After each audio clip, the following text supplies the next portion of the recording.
welcome to the Tennessee Informer. Our second guest tonight is Colton McAbee, aka the J6 Sheriff. Colton McAbee embodies the America First spirit. He's unwavering in his Christian faith and is fiercely dedicated to his fellow Americans. He served 7 years in law enforcement, always putting his community first. On January 6, 2021, he stood up for his beliefs, aiding officers and protesters, which led to his arrest on August 17, 2021, and a 6-year sentence. After 2 years in prison, pre-trial, and another year post-conviction, Colton was freed on January 20th, 2025. Now he boldly champions truth, unapologetically putting America and its values first. Hey, Colton, thank you for joining us tonight. I really appreciate you coming on, and a little late, but welcome home. Yes, sir. Well, thank you. Thank you for having me. Well, and I have been, we talked about this before. I've been looking forward to this and have tried for a little while, just kept missing connection, whatever, but glad to have you on. Before we talk about January 6th, tell us about your life a little bit before then. Just give everybody a little bit of your background. Yeah, for sure. I born and raised in Tennessee. Played football throughout high school, went to college, majored in football, minored in business. And, once I graduated college, I tried to find a job and I couldn't find one in the business field. So I became a law enforcement officer. I did that for about 7 years. During my time, I went from state prisons to county jails, went down to Georgia, for 4 years. And then I came back up here to Tennessee. And, what I found through that was that I developed a passion to help other people and make sure that, even on your worst day, I'm trying to leave you better than I found you. Well, that's good. So where did you go to school at? Yeah, so I went to Harriman High School and then I went to Maryville College. Oh, okay. So 7 years law enforcement in a few different departments or different situations there. You said you started out in corrections, and then I guess you were out on the street for a while too. So I did most of my time inside the jail. So about 6 years in the jail, and 1 year I got a little vacation and went to the courthouse where I had weekends and holidays off for the first time in forever. Wow. That's a rough job. Hey, hats off to you for being able to do that. I think that would be a hard job to look forward every day to hanging out with some of the worst people around. But it's an important job, and people have to do it, and appreciate you taking that on. So let's talk about January 6th. How did you end up there, and what exactly? Let's hear your story from January 6th, because yours is a little more involved than a lot of others from what I've read. So. Yeah. So what got me to January 6th was actually was coming home from work from the jail. And I was working the night shift, and I fell asleep at the wheel on December 27th, 2020. I wrecked my truck, rolled it 12 times, broke my shoulder, and I had, that gave me time off. It, put me in, I wasn't on what the prosecutor says. I wasn't bed bound or whatever. It just, I had time off from, for sick leave now. Light duty type of thing. And a friend of mine actually asked to go, to have me go with him. And he paid for everything, drove, paid for the hotel, and we went. I started having a little bit of cabin fever. I wanted to see Trump speak. I've never been to a Trump rally, never been to a political rally. And I'm like, okay, well, everything lined up perfectly. Let's go. And so we drove up the night before on the 5th, or the morning of, I should say. Got there in the evening time, went to the Freedom Plaza rally, listened to everybody speak and sing, and, we went back to the hotel, and, I had a great idea on the 6th to wake up super early, go to the Ellipse. That way we were front row and center. And so me and about 1 million other people had the same idea, and so we ended up actually at the Washington Monument. And, from there, we just listened to Trump speak, and I made sure we stayed the entire time because that's the reason why I went. I wanted to see the man speak. What was the crowd like up there? I mean, did you see anybody that you're like, well, I don't know about that guy? So it was mainly, on the 6th, it was nothing but friendly and, positive.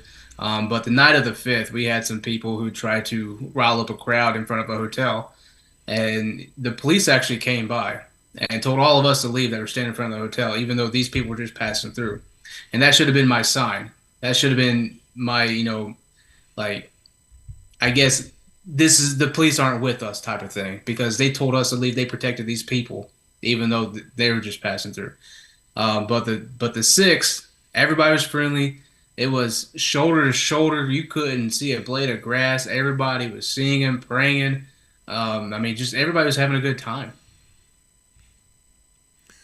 And so now you actually, eventually you ended up on the steps there at the Capitol, right? Correct. Yeah. So yeah, after Trump's speech, we went down to the Capitol, make our voices peacefully and patriotically heard. And so I ended up at the Capitol with everybody else. And at that point in time, we were all just waving our flags, chanting, singing like normal. And then all of a sudden, just chaos ensues. People getting pepper spray, people are getting shot by rubber bullets, tasered, tear gassed. I actually saw a rubber bullet grenade come out of the sky and land right next to my foot. And I only had time to, just to brace myself, and it exploded and it just ate my entire leg up. Well, no, wait a minute. So out of the blue, I mean, there was no, hey, nobody came over a loudspeaker and said, okay, you guys need to clear out. No cops came by and said, hey, you guys need to push back, you need to leave, whatever. None of that. So at this point in time, now mind you, there's so many people, we're all loud. So even if there was a loudspeaker, and they played one in my trial, I didn't hear it in person. They said there was an LRAD speaker. Well, I couldn't hear it, because everybody next to me were screaming or yelling or just singing, whatever. Right. And I also had earplugs in. But yeah, out of the blue, where I was sitting at right there on the left side of the scaffolding, we were just chilling. And then next thing you know, just boom, all these munitions come out. And like I said, one of the grenades, like I felt like it was thrown right at me because it landed right next to my foot and exploded. And that's when I got the heck out of there and went back to what they call the peace circle to meet up with my friend. And, after that short amount of time, I turned back around and people are already on top of the Capitol going to the tunnel. Okay, so you never went into the Capitol then? No, I never made it inside. I didn't even try to make it inside until the very end whenever the crowd started calling me a traitor. And I'm like, well, I can't go back this way. So, but we did make our way up to the Capitol, up to the tunnel, because, after a very impassionate speech by my friend at the time, like, this is our house. We pay for this. This is our duty. And I'm like, yeah, well, I got a job, man. I can't sit here and do this. And he's like, well, no, this is us. I'm like, I haven't made a bad decision yet today, I guess. So we ended up going up to the Capitol, up to the tunnel area. And the crowd was so packed that every time you moved forward, you just started getting squeezed in and squeezed in. So you couldn't go backwards. Right. Well, who was calling you a traitor? I'm curious. Some members from the crowd. So it was kind of disheartening for me, for one, because I chose to actually help people instead of trying to hurt people. So we made our way up there. He crowd surfed, and I went through the crowd and up to the little landing area right in front of the tunnel where I could catch my breath. Now, mind you, I was 300 pounds at this time. I've lost 100 since I've been, in prison. But I knew they weren't going to pick me up and crowd surf me up. So I made my way up. I caught my breath. I saw an officer go down in front of me. And you'll see at that intro in the picture, I'm holding a baton like this because that baton was actually thrown and it bounced off. And so I picked it up, I looked at it, and right there when you see me, I have it kind of look like I'm cocked. I'm actually moving forward and I throw that baton away before I step in. And then you'll see me engage with an officer that's down in the videos. And so when I engage with this officer that's down, I try to pick him up by his vest. And, I played football. I've been in law enforcement. Every time I went down, somebody picked me up by the vest. Just pulled me right here and picked me up. And that's what I was trying to do with a broken shoulder. So, I was struggling.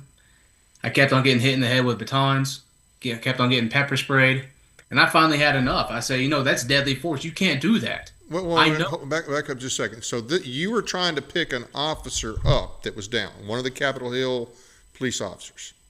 Yeah, so Metro PD, he got tackled to the ground, and I jumped in. I put myself in between the crowd and him because he wasn't trying to help himself, and the people weren't even trying to drag him back in the police line. So I said, you know what? I don't know where the first guy went because he didn't show back up, but I'm not going to let this guy go down. I don't care if you're for us or against us. You're a human first in my eyes. And so I'm going to go forward and put myself in between, the danger and that person and pick them up because that's what I'm trained to do. And so that's exactly what I did. I tried to pick him up and I got hit in the head with batons. Like I said, I got pepper sprayed. And then, I started yelling at them. It's like, hey, you can't hit me in the head. That's deadly force. I'm trying to help.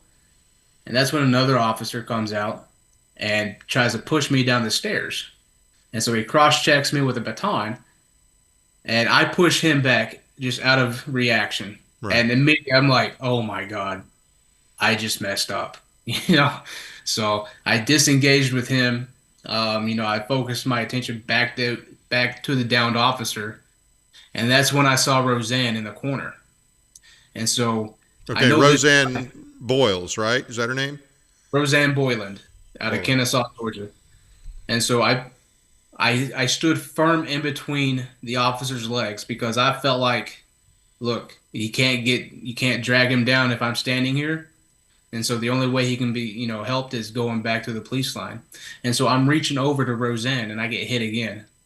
And I pop up one more time and I throw that finger out and I tell that, that person, you can't do that. And as soon as I'm doing that, somebody actually pulled the officer's legs in between my legs and I rode him down the stairs. So that's where I caught my felony of assault with a deadly or dangerous weapon, falling on him because I had gloves on. And so we're in the crowd. Everybody's coming around us and I hear, take his gun. I'm like, and you'll see me in the video if you ever YouTube or whatever, you'll see me, stop. Quit. And then the officer says, get off me, man. And I reply, I'm trying to help you. He says, I know, help me up. And then next thing you know, he actually gets up. On his body cam, you can see him turn over and he runs back to the police line. But the camera angle behind all of us shows me running behind him, making sure he gets to the police line. And then once he gets there, I'm satisfied he's safe. And I tried to find Roseanne, and I couldn't find her. So you knew Roseanne already, or not? What was that? Did you know Roseanne before this? No, not at all. I just knew that there was a lady there at the tunnel. She was already blue. She was already bloody. And, once I got back up to the tunnel with the officer, she was gone. So I started scanning the crowd. And I saw somebody doing CPR on Roseanne. And so I lent my services, and I tried to help them. And so I'm digging through a bag, trying to find a mouth guard so we could do mouth to mouth because we're all covered in pepper spray. Yeah. And I couldn't find it. So we actually brought her back up to the tunnel. And once we brought her back up to the tunnel, right before we actually sat her down, we all got hit with pepper spray again. And, it's just ridiculous. They were indiscriminately spraying us left and right and hitting us with munitions and batons.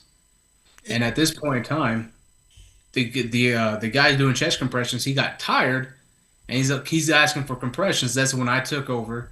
I got about 3 or 4 pumps in, and then I got violently ripped off by another protester. By another protester? Yes. Why?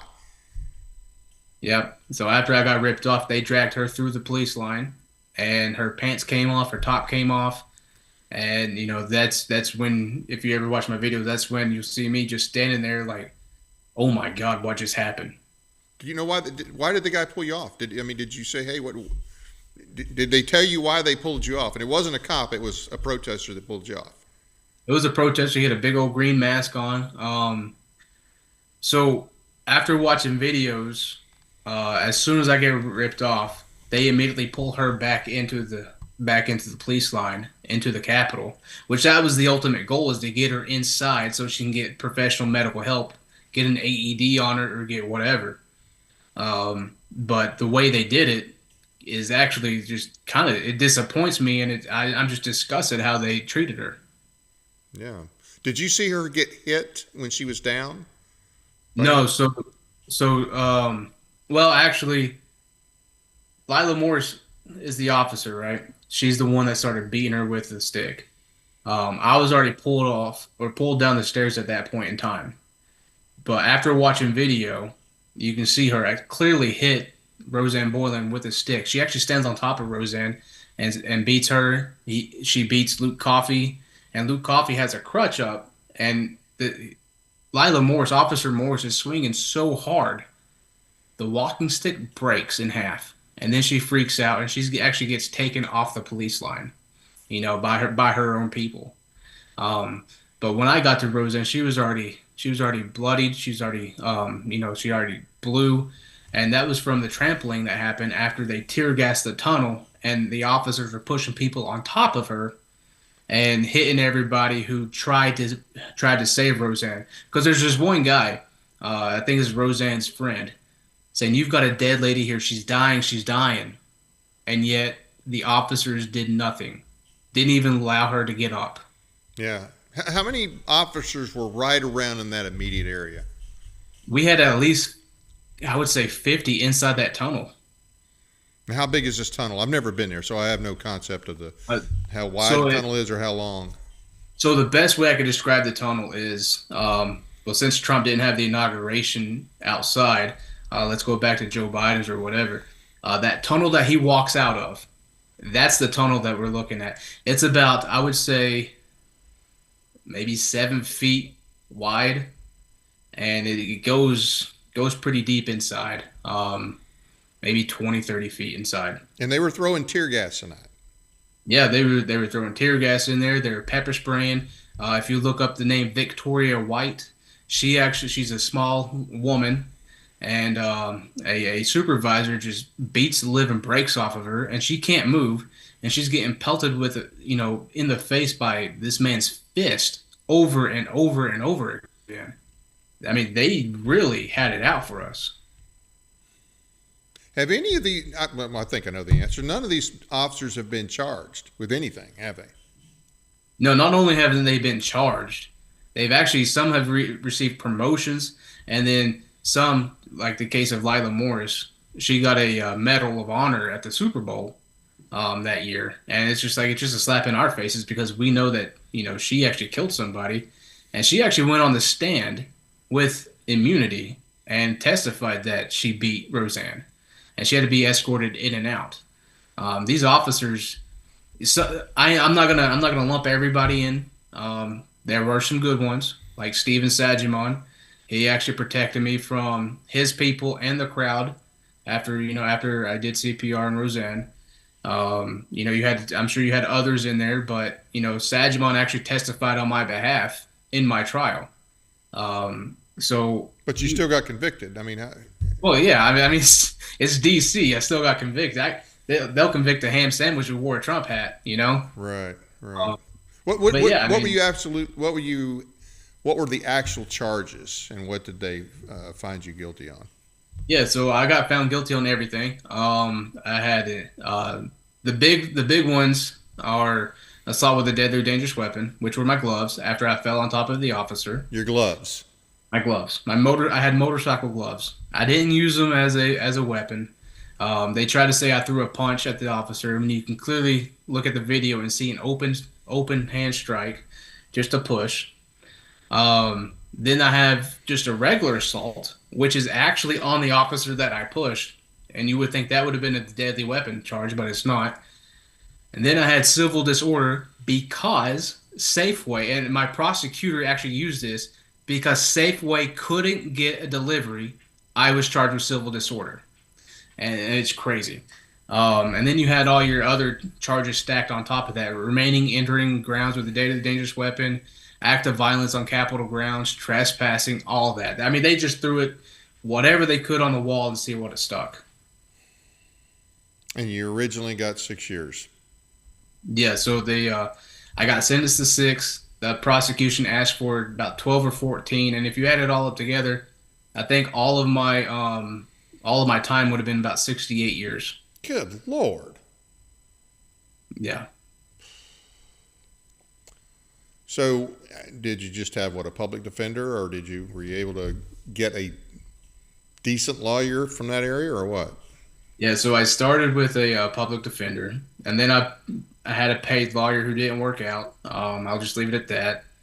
We he I let him go, and then I got and I spent a lot of money on him too. I mean, a lot. And finally, I said, "Look, man, we're not working out. Time to split ways because I don't feel like you're actually working for me, the way I want you to."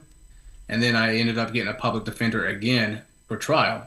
And my public defender for trial, the first thing he says to me is, "Look, I'm gonna tell you right here, right now, I'm about as communist as you can get without being a real communist." And I'm just sitting there like, why? Why are you taking my case? Like, I don't want you, man. But it actually turned out he actually was pretty good. I mean, he fought hard, tooth and nail. He's just his ideology is a little messed up, and I've told him that from day one. Wow. So 6 years, you did get. Okay, before we get to you getting out, so what about your friend that you came up there with? What happened with him? See, that's $1 million question. So he disappeared off the radar. He allegedly, from my lawyer, he actually is the one that turned me in. He snitched on me. That's coming from my lawyer. Wow. He got contacted 2 weeks before I got arrested, and then all of his stuff got scrubbed off the internet. He was no longer on the FBI most wanted list like I was. He didn't serve a day in jail, and then we started asking questions. We're like, "Hey, where is this guy?" Because it's like he did interviews. He was up there. Like you'll know who he is if I just have to point him out on you, and you'll see him It's everywhere. not Ray Epps, is it? It's not Ray Epps, no. But we are thinking it could be somewhat like that because of his past and his background. He did work for the government at a laboratory, so we'll just without giving too much information because Right. he's still Yeah. under wraps. But anyways, we started asking questions, and then 2023 or 24, he finally got arrested because of the questions we started asking, and he got charged with assaults. He made bond with the most evil judge there was for January 6'ers, and he went all the way till I guess December of 24, pled guilty to the assaults, and was allowed to turn himself in after the inauguration. So he got pardoned, but never even served a day in jail. And according to my lawyer, he turned me in. Wow. How long had you known that guy before? I mean, about I think 12 to 15 years. I mean, this guy, we were good friends. We did holidays together. His family and our family were like Wow. inseparable. He would hunt with my father-in-law. I mean, he would sit there and make sure that even if I wasn't, if I was working late, he'd make sure that, there was food at my house for my wife. Or, if I was sick, he'd come over and help me. Like, this is that type of guy. I thought we were like, you Right. know, ride or die. But I kind of understand. He put his kid, he has a kid, and I mean, no father wants to be in prison away from their kids. So I kind of understand, but also at the same time, I'm very disappointed. Right. Yeah. Wow. Okay. So you go to trial. Of course, the trial is in D.C. Circuit Court. So you mentioned an evil judge. Anything you can elaborate on that? Yeah, so I actually had two judges. The first judge was Emmett Sullivan, and if you know who he is, he actually did the General Flynn case. And so I had Sullivan for a while. He actually denied my bond several times and called me a terrorist in open court. And so after that was leaked out, he got taken off of my case, and I got Judge Rudolph Contreras, and he just made the news recently for overturning one of Trump's, uh, I think, illegal alien bans or something. So he he, the best way to describe him is he it feels like he cares for you, but he really doesn't, in my opinion. Because he's always like, he was actually being nice and like considerate, and he would actually give you below the time that the prosecution was asking for, almost 100%. So like everybody got less time that was, in front of him. But, and I want to say this very clearly, he is still an establishment judge. Right. We called for a mistrial because the prosecution sent back tainted evidence. He wouldn't honor that. What was the tainted evidence, if you can tell us? Yeah, so I mean, they sent back evidence that wasn't even admitted into the courtroom. I mean, that kind of stuff. Oh wow. So they got to see every single thing, all of my, my past, my text messages, my phone calls, every single thing. And a lot of it wasn't even relevant to January 6th, and the jury actually got a hold of it all. And so the judge didn't, refuse to declare a mistrial. He sat there and gave the prosecution so much time to prepare. And then I got a new lawyer, and he gave my lawyer only 2 weeks to prepare instead of pushing it out towards January like I wanted to. I'm like, like, you're not giving me a chance. And then with the jury, he would ask, do you think you could put your biasness away from Mr. McAbee on January 6th? And some of the jury guys would say, no, I don't think so, but I can try. And the judge was like, that's good enough for me. That's good enough. I can try. No. Yeah. So, okay, back up here. So January 6th, you weren't arrested that day though, right? You were arrested in August of that year. Yeah, August 17th, 2021. I pulled into work. Now, at this time, I was working as an accountant. I left law enforcement. I was working as an accountant, and I got picked up as soon as I clocked in. Oh, wow. Yeah, I'm still working. I'm still clocked in. That'd be a nice paycheck. I wish. All right, so they arrest you in August. How long before the trial? How long were you in pretrial? 26 months. Good Lord. In D.C.? Yeah, well, no, not all the time in D.C. I got transferred to like 12 different facilities. I got diesel therapied. So I, 2 Kentuckys, Oklahoma. Then I finally went to D.C. No, I'm talking about before the trial. Before the trial. This is all before trial. Then I got taken out of D.C. into 2 different Virginia jails, back to D.C. And it's like, this is just crazy. Like, stop moving me. Why did they move you?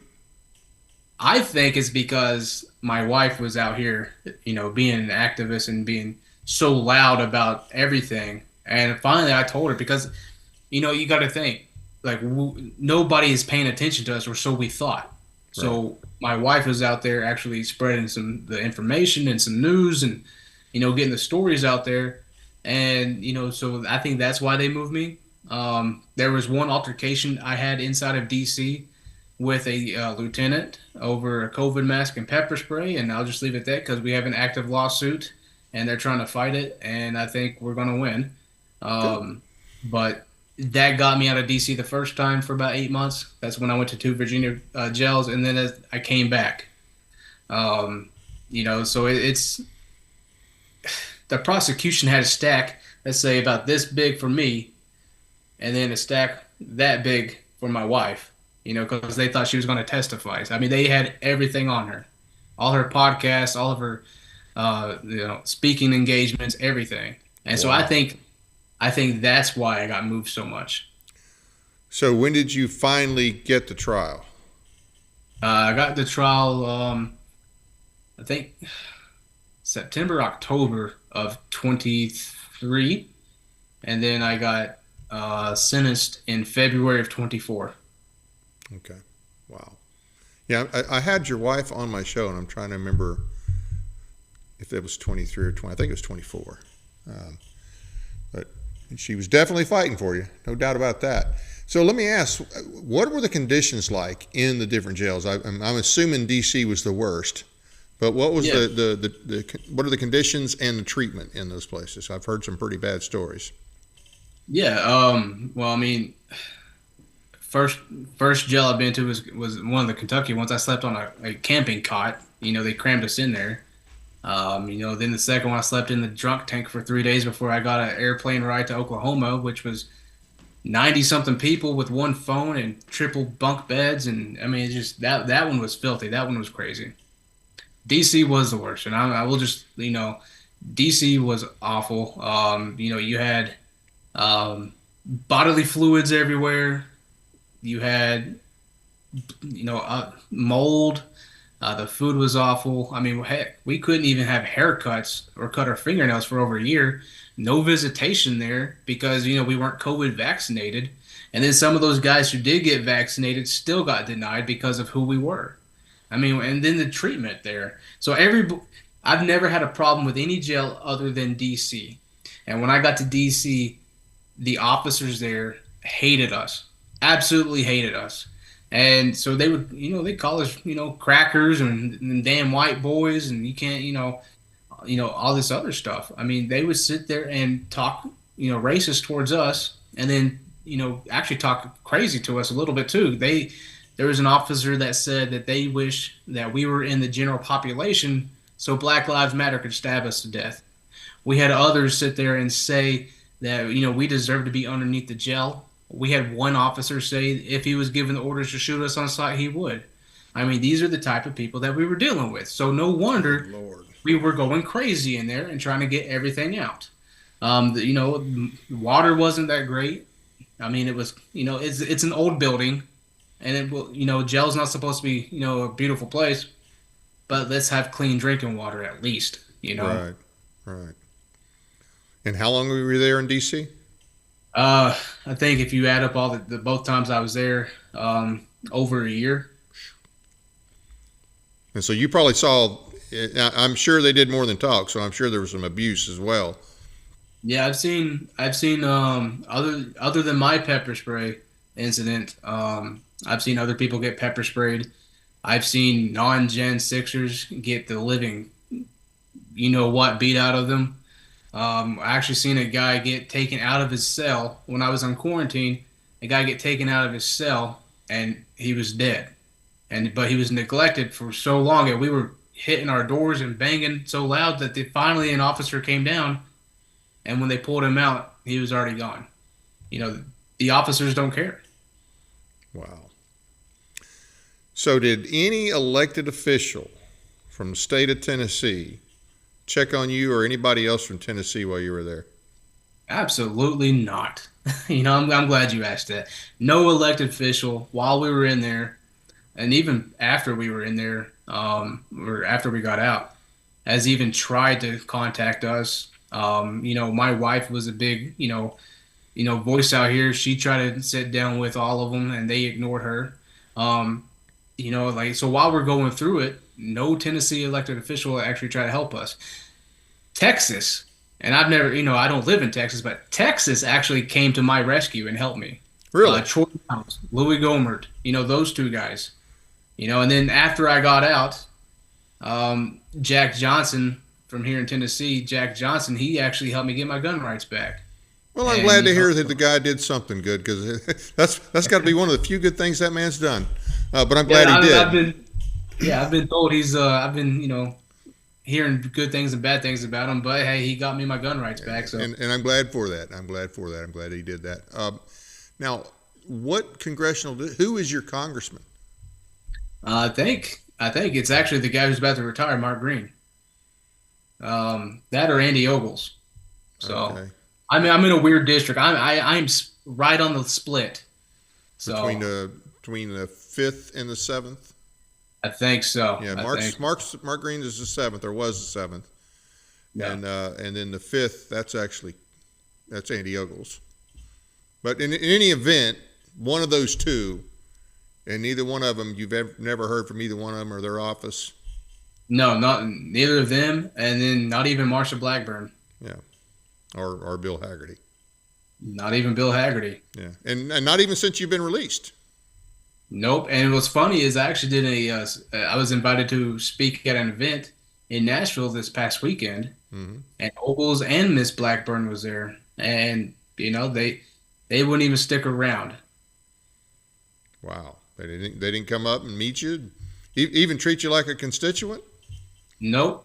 They're too busy running for re-election and too busy trying to get their name out there, and for some reason, there's a huge security presence, like Secret Service dropped by or something. But yeah, it wasn't pretty.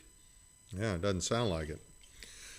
So you were pardoned in January, this past January. You did 2 years of a 6-year sentence, and you did have the pardon, and you're working now. And I don't know if you want to talk about your potential future plans or not. But before we get to that, who is still being held? Is there anybody that's still being held? I think those who are being held are those of the J6'ers. I think they have other pending charges, either prior or post J6. I don't know the names. I do know like the big guys have been out, like Jeffrey Brown. He's out. I got one of my good friends from DC. He's back in because of a probation violation due to something before January 6th. So they just ended up violating him. Right. So I mean, it's hit or miss. Like I told you in the beginning before the show started, not all of us are good people. Some of us are criminals. Some of us have a past, and some of us are good. We just have a whole mix in the community. Right. And with us being J6'ers now, and with us being together, and for so long, we're actually holding each other accountable. And when we hear one of our guys are actually going back to jail or something, I mean, yeah, we'll put money on the commissary books, but we'll also write them a letter saying, hey, stupid, what are you thinking? So you are still in touch with other people. How the cell you were in, and I guess there are different sizes of different. Were you always with J6'ers, or were you with? Because you said you moved around a lot. Was that normal for the other J6'ers? Yeah, no, it wasn't normal. Once you got to DC, most of the time you stayed at DC. So in DC, I had my own cell. We all had our own cells because there's 48 cells with double bunks, and we would keep it around 40. When I got there, it was maxed out at 48. But people going to prison or whatnot. But it was always a constant flow and overturn. People going to prison, people coming in, just a pipeline. At one point in time, we did have to double bunk because they found mold in our rooms and said they were condemned, like you couldn't, uninhabitable type of stuff. And we were probably shacked up together for about 2 months. But with DC was the only part where we had J6'ers together. Okay. I ran into one other January 6'ers, and that was actually when I was in prison, and he actually did end up becoming one of my roommates in prison. But he's from Iowa, and he actually got out September 19th, 24, last year, due to the 1512 being overturned. Okay. So how many of them do you stay in touch with? I stay in touch about probably a dozen or so. I got a text thread going with some of them. Others, I'm Facebook friends, and we'll sit there and chat on Facebook, make comments or whatever. But I am keeping up with them, and then I've actually became acquaintances and friends with some of the guys I've never served time with, who were out on bond or who got out before I even met them or whatever. And I'm meeting everybody. I'm meeting new people every day, and every time I do a speaking engagement, somebody will come up and say, "Hey, I was there." I'm like, "Well, I'm glad you didn't get arrested, and if you did, where'd you go?" Right. How many were from Tennessee? Do you know? I think there's last count there was 32 Tennessee January 6'ers. Wow. Okay. I wonder if any of them had visits from their elected officials. Probably not. This is a question from the chat room. So who were the investigators? Instigators. Who were the instigators? Do we know, were some of them legitimate J6'ers, or do you think most of the instigators were FBI or government agents of some sort, or maybe just paid criminals? I think it was a mixture of all of us, to be honest with you. If you look at Sergeant Tao, Thau, I believe, I believe he's the one that popped everything off on the lower west terrace where the scaffolding area was. Because if you look at his body cam, which and I don't know if it's out or not, but I had the privilege of actually looking at it inside. He actually gets on the scene and starts blasting everybody with tear gas, and he steals other officers' tasers and pops everybody with a taser. They take away the barricades. He'll go in and tackle somebody, and then throw a punch, and then go back into the police line. So him for sure. I do believe there were some, infiltrators in the crowd. There's known Antifa members that were arrested, like J6’r. He was arrested and he sold his footage from Ashley Babbitt's death to CNN. He was there for January 6th, bragging about trying to get Trump supporters hurt. You had mob mentality. You had January 6th, just regular people caught up in this stuff, and did something that day they would never do in their life. So I think the best answer is a mixture of all of it. Okay. And with that many people compacted in that scenario, that makes sense. But yeah, I definitely think there were some instigators from our friendly federal government. So let me think. There was one other thing that I wanted to ask you about. Now, your wife is still involved with her organization, Stand in the Gap Foundation, right? Right. And SarahMcAbee.us. And so are those, I think Stand in the Gap, isn't that about actually prison reform? Yeah, so Stand in the Gap Foundation, that's she runs that with another January 6th, Shane Jenkins. That's actually his brainchild from inside the DC gulag.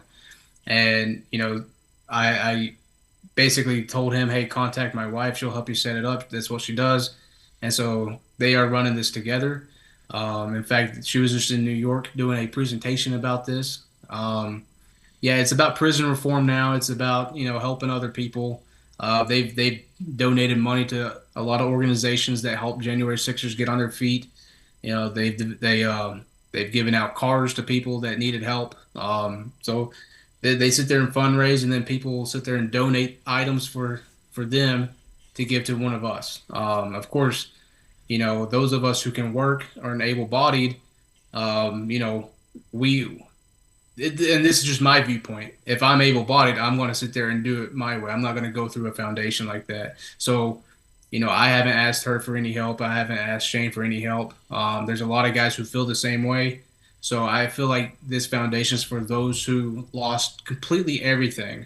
Because even though I lost my job, I lost my holster business, I lost my home and my family, I still came out to this place right here because of Sarah, and I got a job, 100 days, 100 days in of my freedom, and I have a vehicle. So I'm not hurting. All this is for everybody who's hurting. Right. Now, prison reform. I mean, obviously, the DC needs reform, but there are other things. Because I remember talking to her about, I think, the food issue. So in prison, I guess they just give you a certain amount, and then anything else that you buy is fairly expensive. Can you elaborate on that a little bit? Yeah, so the food itself, for the longest time, was beans and rice or some variation. That could be rice and beans. But yeah, it's very bland. It was, very little quantity. The quality was poor. Sometimes we would find hairs in our food. Sometimes we've had chemicals poured in our food. So that, we would supplement stuff with commissary. Commissary, for those who don't know what commissary is, it's just extra food that you could buy through the canteen. And so we'll put our order in, and that will come in within a week, and it would be like ramen noodles or mackerel, like tuna or anything like that. So we would supplement our food that way. But yeah, it was expensive. And then not only did we get food through that, we had to buy our own hygiene items. Soap, deodorant, toothpaste, toothbrush. We had to buy our own clothes, underwear, socks, shoes, even shower shoes, because you don't want to go into the shower without shoes on, Yeah. Towels, all that. We had to buy it ourselves. And were they higher priced than otherwise, where you could get on the economy? Let's just say I bought a pair of shoes for $40 off the commissary, and I had Sarah look them up out here. They're $7 out here. Wow. Yeah, everything's marked up. And is that the state doing that then, I guess, or the state or the county? Or in this case, So the Fed? actually, what that would be is whatever facility that is, because that one facility has a contract with that commissary company. Ah, okay. Okay. Well, you've been out now, what, since January? Yep, since the 20th, yes, sir. Okay. Any future plans you want to talk about? I know you are currently working. I don't know if you want to talk about what you're currently doing or what your future plans are, but I am glad that you got something right away, and you seem to have a great attitude, all things considered. Yeah, so yeah, it did take me a while to find this job. I'm doing a blue collar job, going underneath people's houses and fixing crawl spaces, and this is just a stepping stone to something else. This isn't a full time thing for me. I mean, I am doing it full time, but this isn't my end goal. I have something under wraps right now. I'm keeping it secret. I mean, I know so we'll just leave it at that. Yeah. But I got some big plans, and I'm thinking long run. Whether when that comes into fruition, whenever that's over with, you might see my name somewhere. I don't know. You might see me back at the Capitol. It could be one of those things. So we got some big plans. Well, obviously you don't want me to mention it, so I won't. But I will say this: after all you've been through, hats off to you for being willing to do that. Okay, I mean I think a lot of people, they would have been like, well, there's no way that I would even consider doing that after everything been through. So hats off to you for that. I hope it works out for you. I hope you get exactly what you want on that. And you did mention, I don't know if this was before we started, you mentioned a lawsuit. Yeah, so I have an active lawsuit in towards the jail. I think we're suing the city or the mayor as well, and then the lieutenant, and that's for the pepper spray incident for me not wearing a COVID mask. Good Lord. Yeah, well, to top it off, I was trying to take my medication. And he pepper sprayed you because you didn't have your mask on. Yeah. Yeah. Anything else you want to add? Any closing thoughts? Well, I just first and foremost, thank you for this opportunity. Thanks to the chat for the question.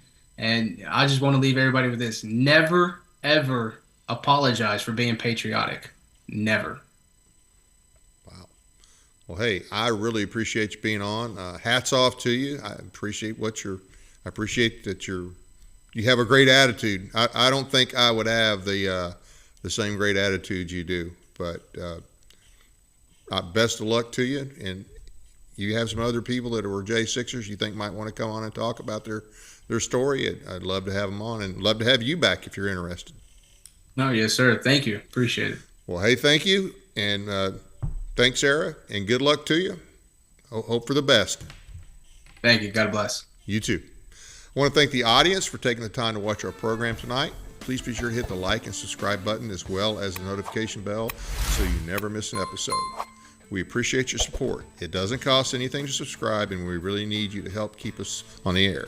So please subscribe and share. Check out our audio podcast on iHeartRadio, Spotify, and other platforms as well. Sign up for our weekly newsletter at our website, tninformer.com. Find and follow us on Facebook and X. A new feature we just added is called Dave's Raves, which are 2-minute audio commentaries on current events. Expect at least a few a week, if not daily. I have an announcement for June 19th, 5:30 p.m. Central. The John Birch Society Peaks of Hope program will be at 4188 Peavine Road, Suite 101, Crossville. Danny Blitz will give a talk titled Nullification, Our Duty to Interpose. Know that all are welcome to attend. You do not have to be a JBS member to attend. No need to register in advance. Just come on out. Our guest next week will be H.K. Egerton, the Black Confederate, for some more truth on the South and Reconstruction.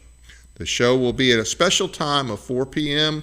There will not be a 7 p.m. show on Monday the 16th. Hope you'll join us again next week. That's it for now. Good night from Paris, Tennessee, that is.